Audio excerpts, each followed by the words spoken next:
Dark é uma série alemã de ficção científica da Netflix que tem como base inicial da história um paradoxo temporal chamado de paradoxo de Bootstrap. O que é paradoxo de Bootstrap? Imagina que eu possuo tudo que Shakespeare produziu. Então volto no tempo, antes dele ter produzido qualquer coisa, entrego todo o material a ele dizendo para ele publicar em seu nome. Você percebe que com isso, tudo que Shakespeare produziu, na verdade, nunca foi efetivamente criado, mas sim sempre existiu, nessa linha do tempo que criamos? Mas como isso é possível? Tem que ter uma origem, não é mesmo? E é isso que os personagens de Dark perseguem durante toda a série.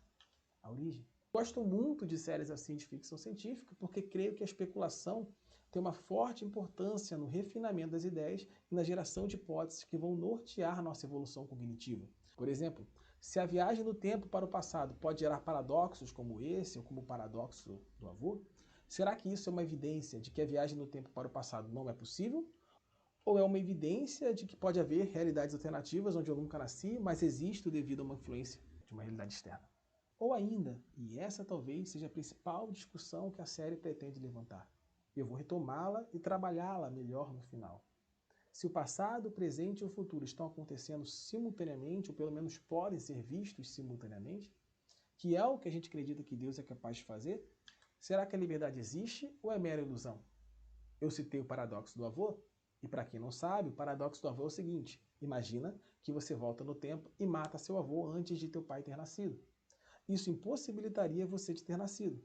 Logo, você nunca poderia ter voltado ao passado e matado seu avô. Mas se você nunca voltou ao passado e matou seu avô, você nasceu. Mas se você nasceu, você voltou ao passado e matou seu avô. É um paradoxo, viu? A gente poderia ficar nisso aí o dia inteiro. Dark também é rico em aforismos. Vou falar alguns deles.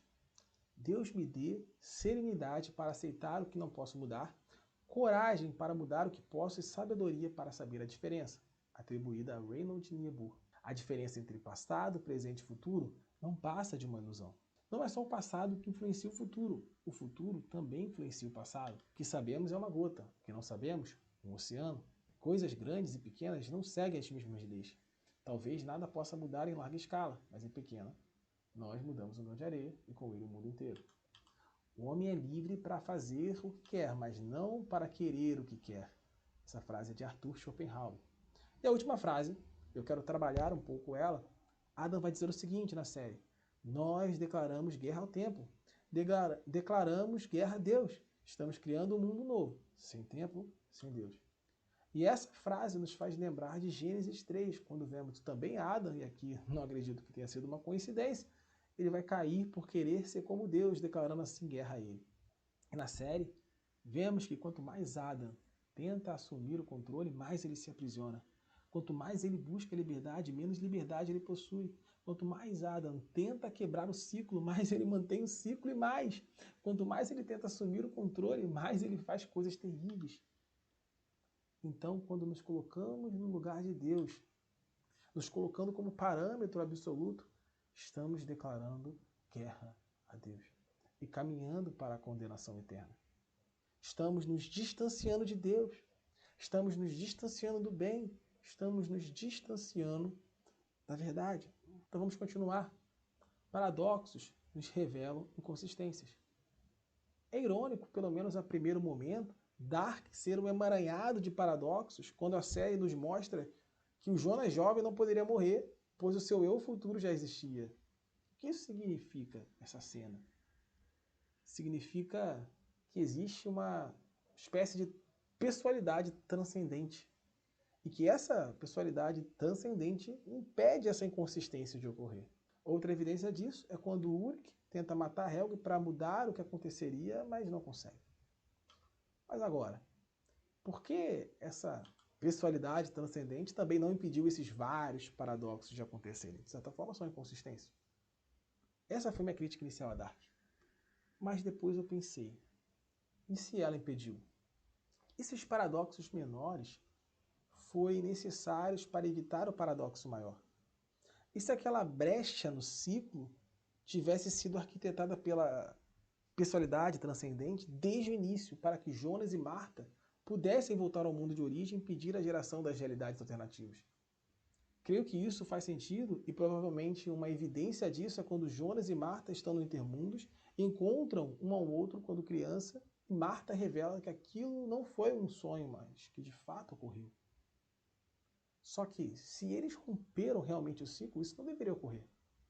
Eles acharam que tinham sido libertos, quando na verdade fizeram exatamente o que essa personalidade transcendente delimitou desde o início.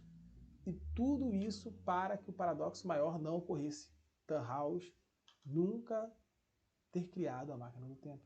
Dark levanta pelo menos duas questões para nós refletirmos. A primeira e mais clara é a seguinte: nós realmente temos liberdade ou a nossa liberdade é uma ilusão?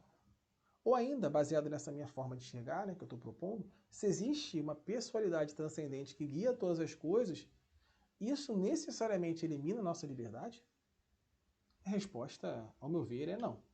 Não elimina. A pessoalidade transcendente em nossa realidade é Deus, o Deus Todo-Poderoso, que guia todas as coisas, usando inclusive as características dos próprios seres humanos, usando inclusive quem os seres humanos são. Vemos na teologia que Deus usa pessoas falíveis com suas características para escrever as escrituras sagradas, que é infalível, que é inerrante. Deus usa a sua igreja para intervir no mundo. Então Deus guia todas as coisas, usando inclusive as características dos próprios seres humanos. A segunda questão que a série nos propõe é: e se as inconsistências menores ou aparentes inconsistências forem necessárias para evitar uma inconsistência maior? É muito comum nos indignarmos com a existência do mal, mediante a também existência de um Deus todo-bondoso. Parece uma inconsistência, mas faz parte da vontade permissiva de Deus. É só uma aparente inconsistência.